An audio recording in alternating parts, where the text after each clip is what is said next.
Hello, Taurus, and welcome to your week ahead reading for the week of May 1st. Okay, so the first thing that came through mind is so glad it's May. So glad it's May. So there's definitely an overall sense of long winter. This can apply to the actual physical concept of winter and that it is now springtime. But from a personal perspective, it can also mean that you have experienced a recent ending of a personal winter, and you're now experiencing the personal spring. And I just want to go along with that and say that that is always exciting when we come to the end of a personal winter, when we experience a personal season of winter and we're entering a personal season of spring. I just want to let you know that or remind you that spring comes with definitely that transitory energy where it's not quite winter anymore, but it's not quite summer either. So sometimes there's rain, sometimes there's thunderstorms, sometimes there's mud that come along with those warmer days and the sunshine and the buds starting to come out. It's part of the whole process. But definitely that's what I thought whenever I started with you. I heard that. Thank God it's May. Thank God it's spring. We're starting out with the Beyond the Veil connection. I feel like this is coming in strong with connecting and doing some work beyond the veil during this particular celebration. For some people, the beginning of May is actually a time period for a specific spiritual practice. So if this is you, if you participate in a spiritual practice that commemorates May as something specific, then this is basically asking you to participate accordingly, however that applies to you. And if you don't partake in a spiritual practice that commemorates May, but you do feel a sense of wanting to do something, maybe do a little bit of research, see if there's something that's out there that you feel like you should be sort of somehow being inspired by, and allow it to be part of your personal practice. But there's definitely a sense of doing some sort of spiritual connection at this time period, something specific, something that has you connecting and communicating beyond the veil, just from a sense of a connection. This is just from a sense of a connection is what I'm getting from this.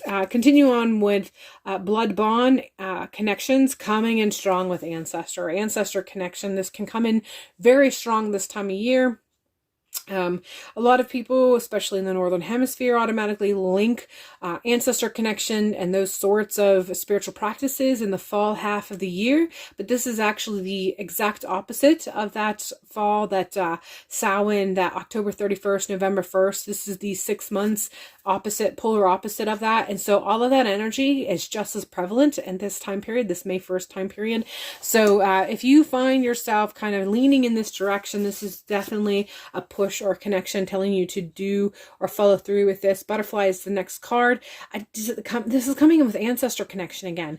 I know there's so many people when they connect with people or loved ones who have transitioned. A lot of people do connect butterfly energy or the sight of butterfly as a connection or symbol, or a sign from those who have transitioned or those who are on the other side. And this is feeling like it's coming in strong with that sort of connection once again. So all of these cards are coming in strong with spiritual connection, coming in strong with spirit realm connection, connecting to the other side, connecting beyond the veil, connecting a little bit with ancestors in some regard.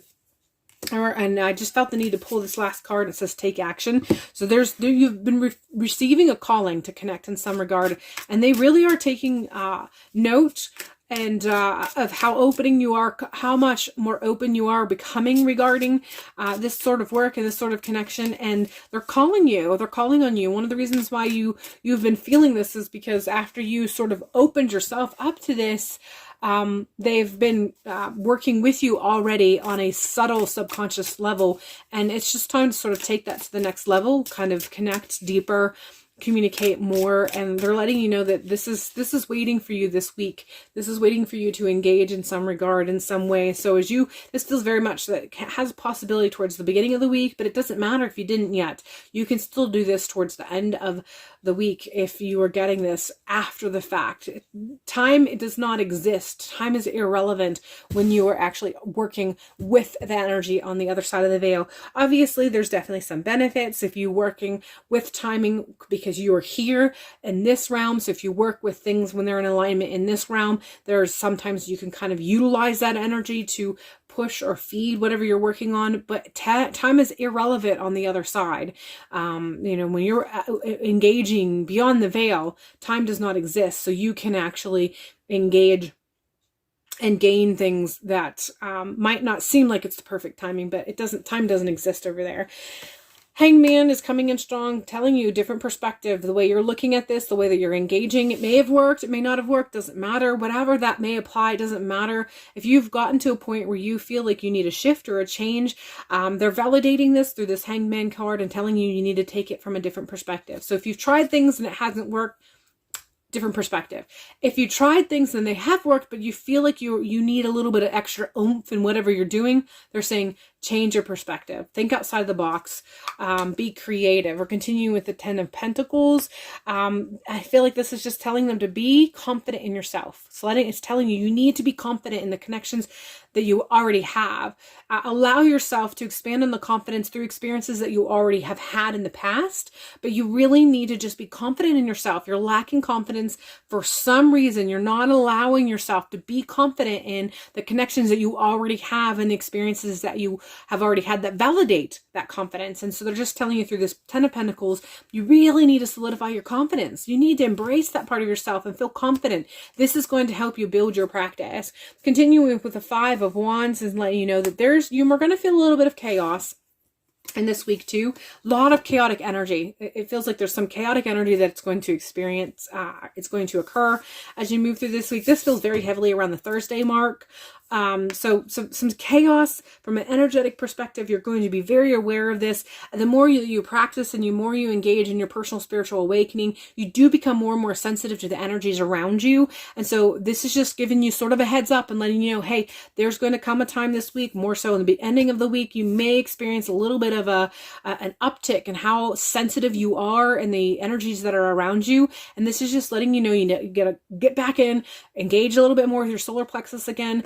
Build up your self-confidence, allow yourself to believe in yourself, embrace this ability that you already have, and then do whatever you need to do for self-preservation and self-protection. You know, if you already know and you can feel the rising of that sensitivity or increasing in the sensitivity, the more you move through the week, as you engage, get around that Wednesday, Thursday mark, if you need to do something where you're wearing something that helps you to have a physical entity that represents your protection, you might want to engage in that, or do something that allows you to feel that you can kind of guard or filter or at least decrease the impact of the energy, because there is a bit of an uptick in the chaotic energy that will be occurring around you, and you are engaging in your personal awakening that makes you slightly more sensitive to all of that. So it's like a double whammy in a way. All right, that is all I have for you, Taurus. I hope that this has provided you with some great insight and how to prepare for the week ahead, and I'll see you in a future video.